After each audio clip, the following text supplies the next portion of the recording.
Yeah, Barack Obama wants to bring into place what Bill Clinton and George Bush both have called for, national compulsory service. They've got bills introduced for that to make you join the military. The new chief of staff wants to make you join the military for 1 year. And,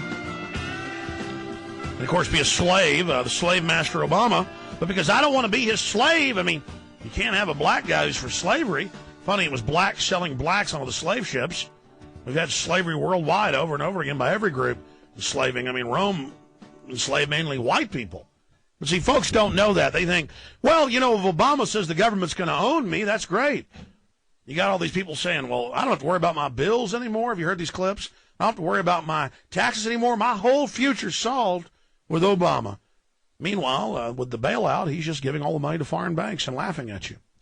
And he's keeping all the bankers on, you know, from the Bush takeover plan with his policy. But just get ready. Find out for yourself. And then when you finally wake up that Obama's bad, they'll give you a Republican. And then you'll get fooled by that again and take a few years to figure that out. It's the New World Order. They own both the parties. And until we turn that around, you know, all these smiley corporate faces are going to keep fooling us. I mean, look at that insincere. I'm holding up time. This is Newsweek with Barack Obama, President 44 on there. Just totally insincere. But it doesn't matter. You got to find out. And as long as you feel good about yourself while you're being screwed, so what? You know. Land of the delusional Prozac heads. No longer land of the free and of the brave. It's just land of the delusional, land of the lied to, land of the PR addicted. Let's go ahead and talk to Steve in D.C. You're on the air, Steve. Go ahead. Hey, Alex. I'm black myself, and to be quite honest, Obama is a piece of trash. I mean, I have a friend from Nigeria, and he doesn't support Obama because he's seen this back there. And it's nothing new, but I did want to ask you, have you seen Obama's Jesus statue in Chicago? And supposedly his hands are in the same position as Baphomet is.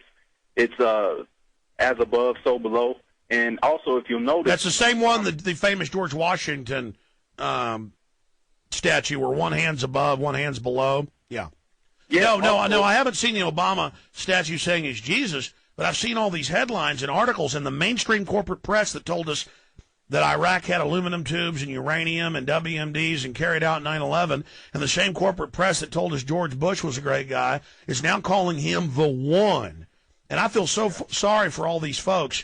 Not just black folks, but, I mean, white folks think, everybody thinks, I mean, you know, 30, 40% of the population thinks that literally God has arrived. And I got news for you, folks. He's just got a different paint job than George Bush. And people better get ready because it's the same thing under the hood. And people better get ready for the New World Order. I mean, Barack Obama, out of the gates, is going to have carbon taxes, youth brigades, handing everything over to the bankers, more wars. He's announcing he's going to go into other countries. I mean, I don't know how people think this has changed. That's what I'm asking, Steve. Yeah, my last statement is, if Obama has his truth squad, why isn't he denouncing all the calls for him to be this Messiah or Jesus? Supposedly they're supposed to catch these things that aren't true, but he's not addressing these issues. So I guess he is accepting his godhood. Well, I mean, if you go to his websites, they talk about him being the one, the answer. He ran TV ads where I mean, get ready, folks. I've never seen the media so behind somebody. And again, they're not liberal. They're not conservative. People, the liberal media, what do you expect? It's not liberal. They're owned by the military-industrial complex. Well, sir, I am so sad. I wish, because, I mean, on the surface, frankly, I'm tired of racism and classism and infighting. Man, I would love it if we had a black president who was anti-New World Order. I'd love it if the guy had green skin. I don't care. But now I think it's going to increase all the race fighting and all this because now it's going to all be about, oh, you just don't like him because he's black, or, well, no, look, he is bad because he's black. And then it's just going to, I mean, every angle I look at this, instead of it being about the issues or about who's funding him or who's behind him, it's all going to be about what color he is. And that's why the New World Order loves it so much, because it's the perfect distraction. Perfect distraction, Steve. I mean, what are other folks saying in D.C.? Well, basically, my coworkers asked me, was I voting? I told them no. I really wanted to vote, but I just was just so down about the whole issue. When I told them I wasn't voting, they looked like I committed blasphemy myself. And I told them I wasn't supporting Barack Obama because he is the same as Bush. Lock and step, voted for Patriot Act, funding of the war in Iraq, different issues. And basically, I've gotten the silent treatment at work. So I've learned it's best not to blaspheme against Obama, I suppose. Well, that's it. And, maybe you should just slowly educate them and explain, hey, I'm not for George Bush. Do you know what corporate PR is, like a car commercial or a soft drink ad? This is corporate PR, like Diamonds Forever, De Beers.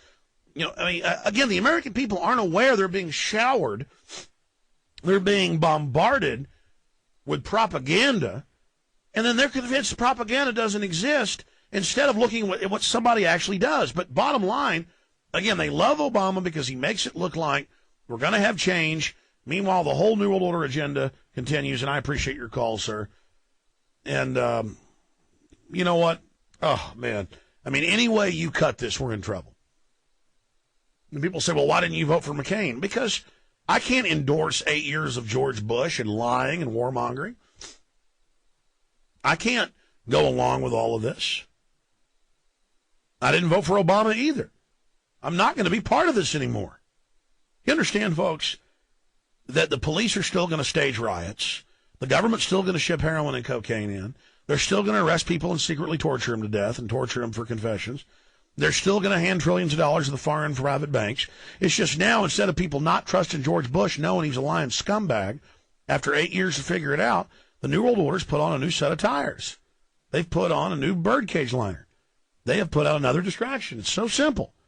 And, our caller from D.C. gets it. Other people don't. J.D. in Mississippi, you're on the air, J.D. The truth is stranger than fiction, my friend.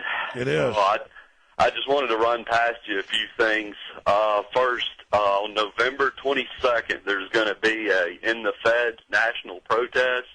It's going to be all over the Federal Reserve, places around the United States. That's right. It's got 12 regional banks, and Gary Franchi's heading that up. People should go out and protest the private Federal Reserve that is that's the real government. Not Barack Obama, folks. Under the banker takeover bill, they were given governmental power.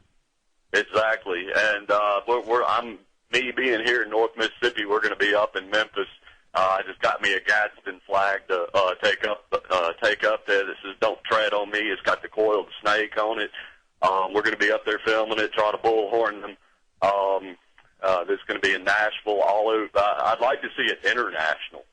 Well, it is going to be international because they have the same private families that own the Federal Reserve, own the Bank of England and the Bundesbank in Germany and others. It is the same. By the way, they're the ones openly announcing world government run by the bankers. They engineer the crisis and say, the answer is setting up a world government we run. We're going to give you a carbon tax on everything you do. They have all these idiot school kids go out and, ban carbon. There's nothing to do with hurting the environment. It's what plants breathe. By the way, the Earth is getting cooler now because the sun just cooled off. It's normal to have climate change. Now they're not saying we've got to stop global warming. Now it's climate change.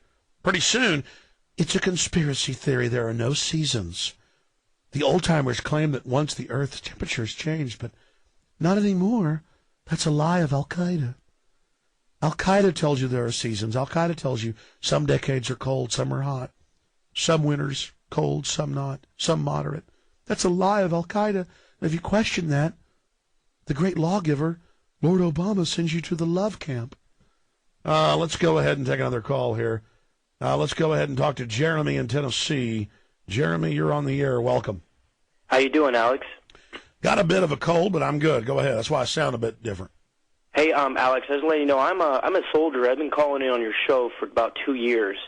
I think, honestly, that even though Obama won, and I don't agree with him at all, but the best thing I think could have happened to our movement is that, because there are so many conservatives that used to snicker at me and laugh at me at work.